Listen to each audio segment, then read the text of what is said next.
Good morning. This is Norma with Norma Talks. This has been a day of errors. I usually tape Norma Talks via Zoom, have a small audience with me, which I did today. I did it all, a whole talk. Then what I do is I take it and I upload it through a person. I don't know what I did. All of a sudden, I lost everything. I searched and looked, couldn't find it, but it's so appropriate for what I was talking about today. So anyway, here I am live too, because I am committed to getting my talk up on a Wednesday. And well, the talk I didn't come through. But what I wanted to talk about was this.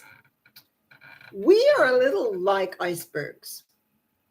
Icebergs, as we know, 10% of the iceberg is visible, and most of it is under the water, unseen, which is what creates the havoc with shipping boats in the sea when there's icebergs around.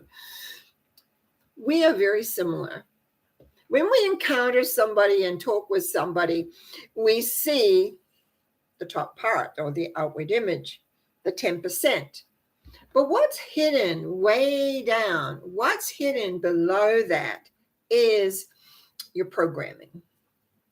Now, programming becomes from decisions that you have made, and sometimes lifetimes ago, and those programs assert themselves. So our behaviors, how we respond, are all based on these personal programs. How do they work? What are they about? Where are they heading?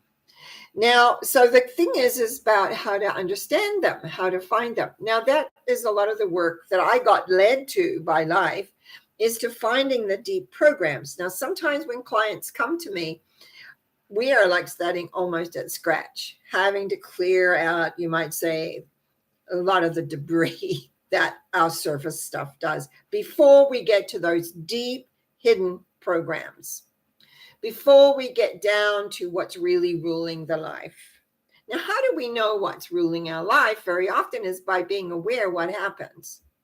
Now, I've sometimes run into people saying to me, oh, actually, I had an email. So can you please talk about betrayal and how that erodes your self-esteem? But the key is, if you have betrayals happening into your life and you're not dealing with them or handling them effectively, that means somewhere deep down, you have a belief that people betray you. It's probably happened from some other time, other place. So now what we're looking at here is, how do you handle these betrayals? Because it hurts. Now, I personally I've had a little bit of betrayal here and there, but not much. Mostly my pains have come from being hurt, like being too sensitive or not responding until I learned how to respond to things very much more clearly and much more aware. But the thing is here, it's still the programs that we have inside deep within us, hidden below that 10% that's visible, is what's creating situations coming to you. Because we think of ourselves like a tuning fork. We have a vibration, and that vibration goes out into the world, and then it creates similar things that relates to your vibration.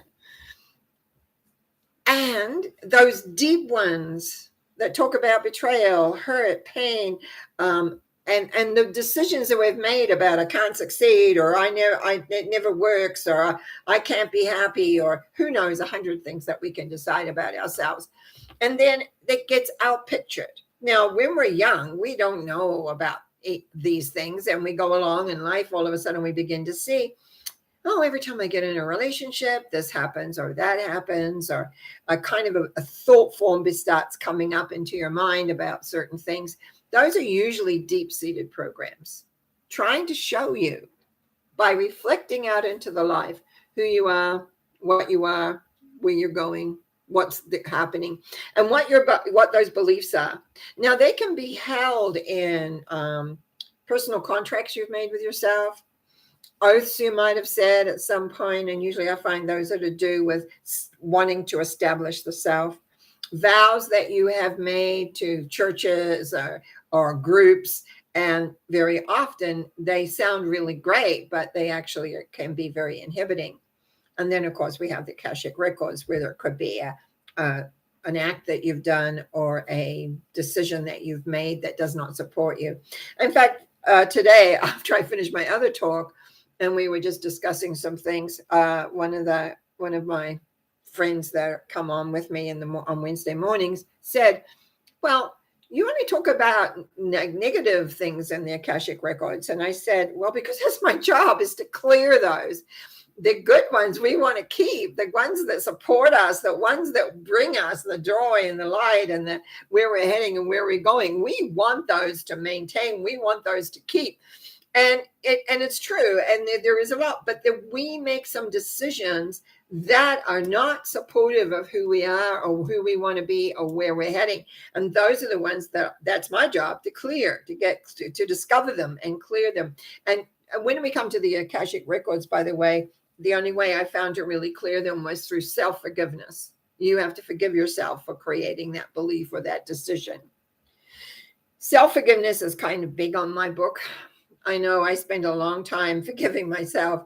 Every night when I went to bed, I would align with the universal love force and say, I forgive myself for anything that I have done throughout time. And the truth is, it doesn't matter. I don't have to know what it was I did.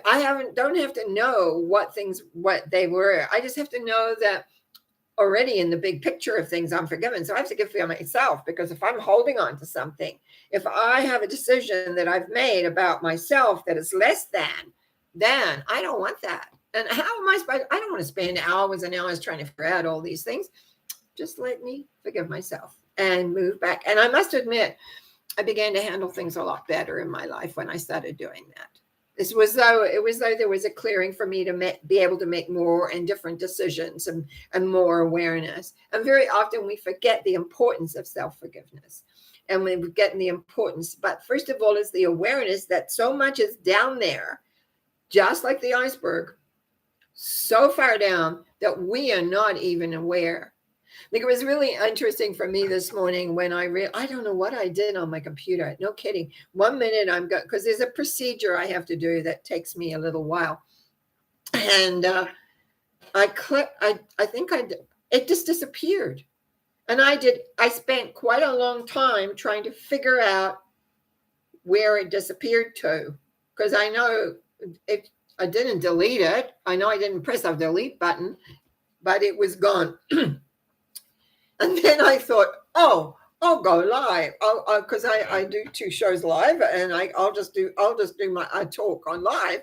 When the first one I did, I couldn't get, for some reason, the connection. I couldn't press that final button that says go live, and yet when I decided, okay, I was ready to go surrender, and then I went, no, I'll go back, and then I realized, it's there waiting for me. So I had to delete all that and begin again. Perseverance can be very, very important, because I didn't want to not let anybody down. I can laugh now. And one of the reasons I don't, this morning, Wednesday mornings are dedicated to this. And I was convinced I was going to make sure I got something up. But it really concerns me as to what the heck did I do? The thing just disappeared off the computer that I just downloaded from Zoom and ready to then give it a title and things like that. But I want you, if you're really interested in self-growth, if you're really interested in the direction of where you're going and what you're doing, I want you to know that there's a lot hidden, but life shows you what's hidden. We are a vibration. Our whole essence is like a vibration moving through. We create and bring people to us. We create responses. We create all that. And not everything we like happens. Sometimes we don't like what happens. And that's okay. For the simple reason that it is there to show us, not to run away or react or whatever. To go, okay, where do I hold that? And very often you don't know, because it's so deep down. What little bit of us really shows out into the world, and how much is deep down. And I was always been a bit of what they would call a deep thinker. In fact, they used to say when I was young, I was a funny little thing. Well, I guess I was.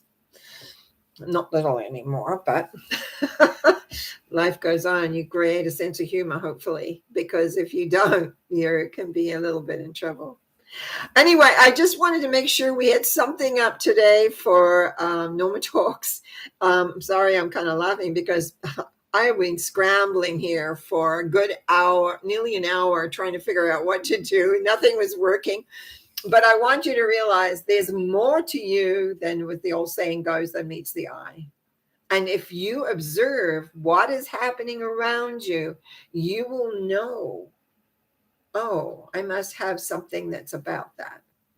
And I know that through the work I do is that people are often astounded. It comes up, they always can relate. They always can relate to these sometimes very bizarre decisions that were being made or situations that they're being made so that you can get an enjoyment of being. I want to thank you for watching. I want to thank you for subscribing. I want to thank you for your shares, all the things that you do. And I know I'm kind of a little giddy right now because I'm just like being beyond my mind. And it's always, I always say, it's not the event that's important, it's how you handle the event.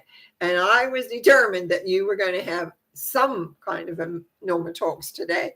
So I'm getting a little giddy just because it's just been crazy for me. And also, in another hour, I am going to have a piece taken off my nose that has been bothering me for a long time. So it's kind of the hospital is waiting and all of those things. Have a great day. Enjoy. And bye for now. Well, I said bye for now, and now I can't find where there's been an issue here a little bit of where I'm going on this. I don't want to lose this toe. Oh, I see. The end's way down there.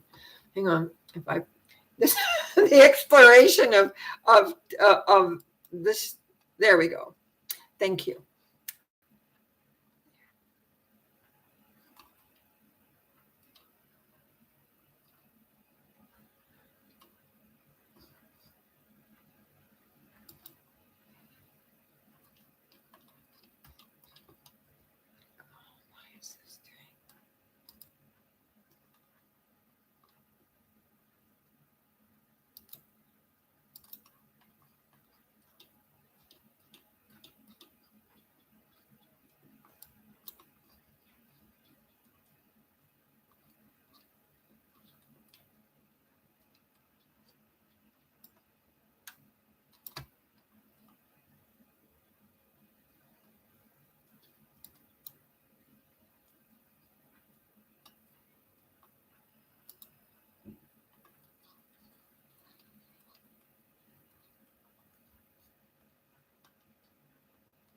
Oh, it's still ringing. Oh my God.